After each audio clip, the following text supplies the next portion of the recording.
제발 가지마. 당신 없이 내가 어떻게 살아. 책을 읽지 않는 인생이 꼬이는 원리. 링컨은 첫사랑 앤을 장티푸스라는 병 때문에 잃었다. 현대 의학 지식으로 장티푸스는 다루기 쉬운 병에 속한다. 원하는 대로 물을 주고 차가운 얼음찜질만 해주면 나을 수 있는 병이지만 링컨의 첫사랑을 맡은 의사는 물을 절대 주지 말고 발에 뜨거운 찜질을 하라고 했다. 앤은 꺼져가는 의식 속에서 마지막 날까지 애타게 링컨의 이름을 불렀다. 링컨은 앤의 손을 꼭 잡고 눈앞에서 바라보는 것밖에 할 수 없었다. 그렇게 링컨은 첫사랑을 잃었다. 이건 시대적으로 어쩔 수 없는 상황이었다. 1800년대의 의학기술은 장티푸스라는 병을 이해하지 못하고 있었기 때문이다. 하지만 이와 비슷한 상황은 아주 빈번하게 일어난다. 이미 알려진 지식으로 해결이 가능한데도 그걸 몰라서 정반대의 해결책을 시도하는 결정. 말이다. 대부분은 책을 적극적으로 읽었다면 해결할 수 있었을 문제이지만 정작 장본인들은 그것을 문제라고 인지조차 하지 못한다.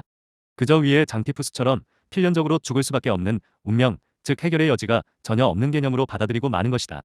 책을 읽지 않고 살아간다는 것은 자기만의 세계에 갇혀서 살아간다는 것이다. 이 말은 자기만의 생각으로 세상을 바라볼 수밖에 없다는 뜻이다. 그렇기 때문에 자신이 본 적 없는 관점으로 틀을 깨는 순간을 맞이하기가 매우 어렵다. 반면 책을 읽으면 기하급수적인 성장이 가능하다. 책은 역사 속에서 가장 뛰어났던 사람들이 본인의 지혜를 가장 친절하고 자세하고 성의 있게 기록한 매체이기 때문이다. 사실 대부분은 독서가 이렇게 좋다는 걸 알면서도 책을 읽지 않는다. 그래서 스스로 인생을 꼰다. 하지 않아도 될 고생을 하고 너무 뒤늦게 조치를 취하며 평생토록 잘못된 결정으로 고통받으며 살아간다. 핵심은 이렇게 받는 고통이 책을 읽었더라면 아주 이른 시기에 해소할 수 있었을 고통이라는 자각조차 하지 못한 채 고통을 겪게 되는 것이다. 책을 읽고 지식의 지평을 넓혀둔다면 불필요하게 고통받고 상실의 아픔을 느끼는 경우의 수를 줄여나갈 수 있다. 책을 읽지 않는 건 인생에 거대한 손실이 발생할 가능성이 커지도록 방치하는 행위와 같은데도 대부분이 책을 안 읽는 이유는 무엇일까? 인간의 뇌가 달콤한 지름길처럼 보이는 오답을 선택하기 때문이다. 선택할 당시에는 정답을 판별할 능력이 없고 모든 길이 옳게 느껴지므로 이왕이면 쉬운 걸 택하는 게 자연스럽다.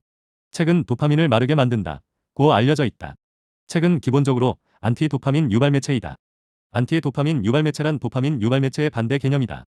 도파민 유발 매체의 대표적인 예로는 유튜브, 인스타그램 같은 SNS가 있다. 이런 매체들은 심심할 때 이거나 볼까 하면서 곧바로 손쉽게 꺼내어 접속하게 된다는 공통점이 있다. 아주 낮은 노력의 진입장벽을 요구하며 끊임없이 뇌 속에 도파민을 생성해준다. 도파민을 뇌의 언어로 이야기하자면 뇌를 작동시키는 시스템에서 작용하는 일종의 정신적 초콜릿이다. 달콤한 초콜릿은 아주 작은 양으로도 혀의 모든 미각세포를 강렬하고 진하게 가득 채워준다.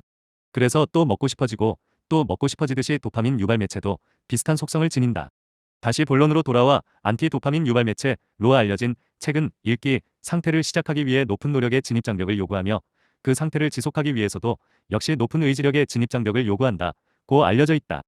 여기서 알려져 있다라고 적은 것은 책의 실체가 사실은 도파민 유발 매체이기 때문이다. 그렇지만 거의 90% 이상의 책을 처음 접하는 대중들에게 책은 그 반대 개념으로 다가온다. 이에 대해서는 이후에 다루겠다. 따라서 책은 안티도파민 유발 매체이기 때문에 가만히 두면 책을 읽지 않는 쪽으로 기우는 게 자연스럽다. 너무 바빠서 겨를이 없어서 책을 읽어서 당장에 이득되는 게 없어서 어차피 유튜브에 깔쌈하게 요약까지 되어서 나오는데 볼 필요가 없다고 생각해서 가장 대표적인 오해, 자극적이고 재미있는 유튜브나 다른 주제들이 많은데 굳이 책을 읽어야겠다고 생각을 하면서도 자극성이 너무 낮기 때문에 손이 잘 안 가서 등등. 이렇게 다양한 요소들은 책을 읽으려는 결심을 쉽게 무너뜨린다. 혹은 책을 읽으려는 발상조차 떠올리지 못하게 만든다. 이것이 지름길의 대가이다. 책을 읽는 행위는 사람들의 발길이 닿지 않는 곳에 숨겨진 보물을 발견하는 행위와 비슷하다. 보물을 찾는 과정은 험난하지만 보물을 발견할 때마다 나의 자산가치가 증가하듯이 책을 읽을수록 나의 정신적 자산가치가 증가한다. 책 읽기는 대부분이 정신적인 초콜릿을 먹으며 정신적인 당뇨, 비만에 걸리며 인생을 스스로 어둠으로 몰아넣을 때 오히려 내 인생을 점점 더 빛나는 황금처럼 만들 수 있는 방법이다. 특히 가진 게 별로 없는 젊은이가 할 수 있는 거의 유일한 인생 역전 방법이라는 생각이 든다. 저 멀리 앞서 나간 부자, 부의 추월차선 여행자, 들은 꼬인 인생을 해결하고 싶을 때, 가진 돈이 없을 때, 빠르게 목표를 달성하고 싶을 때, 지름길처럼 보이는 함정이 아니라 책을 택한 이들이라는 공통점이 있다. 별표 이 글의 원본은 현재 보신 글의 3배 분량입니다. 또한 정신적인 폭력, 쓴소리 이 포함되어 있습니다. 혹시라도 책 읽어야 하는데 도무지 손이 안 가네, 쓴소리를 들어서라도 독서 동기부여를 받고 싶다 하는 분들이 있다면 미공개 풀버전을 읽어보시면 자극이 되실 거라 생각합니다. 암호, 레슨. 이미 잘하고 계신 분들은 굳이 읽지 않으시는 걸 권해드립니다. 불쾌하실 수 있습니다.